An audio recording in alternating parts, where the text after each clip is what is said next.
অনেক পাপ করেছো তুমি, এবার তার মাসুল দেওয়ার সময় চলে এসেছে। সামনে কথা বল, নইলে থাপড়ে গাল লাল করে দেব। আরে কি করছো নাকি তুমি? মেয়েটাকে এবার মারবে নাকি? ও কোর্টে উকিল হতে পারে, কিন্তু এখানে মানে এ বাড়িতে ও আমার মেয়ে, তাই ওকে ঠিক করে কথা বলতে বল। মেয়েদের সাথে তো তুমি সম্পর্ক চুকিয়ে দিয়েছো। না তো তটিনীর সাথে তোমার সম্পর্ক আছে, না তো আমার সাথে তোমার কোনো সম্পর্ক আছে। তোমার কারোর সাথে কোনো সম্পর্ক নেই। আর রইল তোমার এই লোক দেখানো সিঁদুর খেলা। জানা আছে আমার, এই যে আমাদের পরিবারটা না, আমাদের পরিবারটা ভেঙে টুকরো টুকরো হয়ে গেছে। শুধুমাত্র কিছু টাকার জন্য সবাই এখানে পড়ে রয়েছে। কারো মধ্যে কোনো মনুষ্যত্ব নেই, কারো মধ্যে কোনো ভ্যালুজ নেই, কারো মধ্যে কোনো মূল্যবোধ নেই। কিচ্ছু নেই পরিবারে।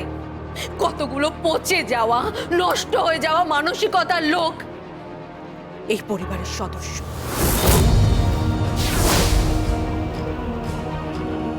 আমি তোর ভাষণ শুনতে এখানে আসিনি। এতই যখন প্রবলেম হচ্ছে, দরকার নেই সিঁদুর খেলার।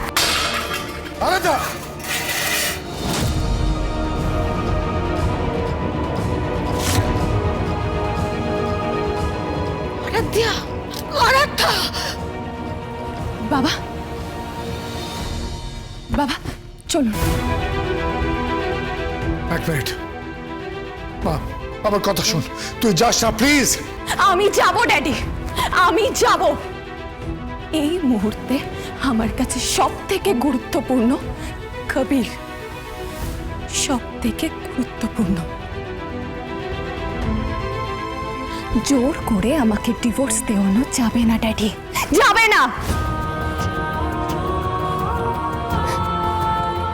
বাবা বাবা আপনি চলুন এখান থেকে।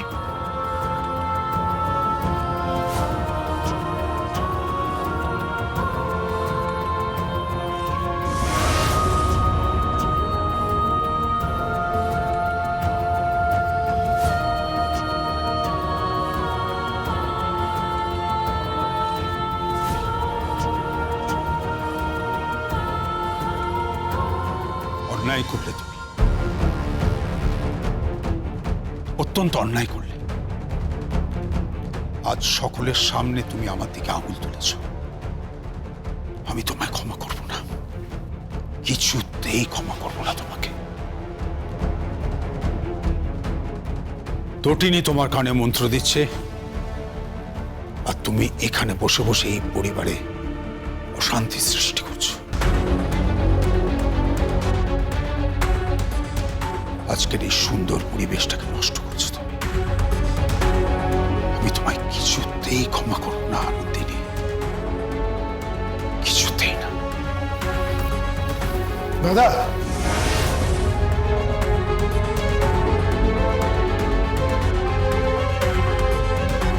নন্দিনী, আমার ঠিক করে বলতো তটিনী ঠিক কি বলেছে বলতো। শুনলে তোমার পায়ের তলা থেকে মাটি সরে যাবে। পরশুরাম আজকের নায়ক, সোম থেকে রবি প্রতিদিন রাত ৮টায় স্টার জলসায় ও জিও হটস্টারে।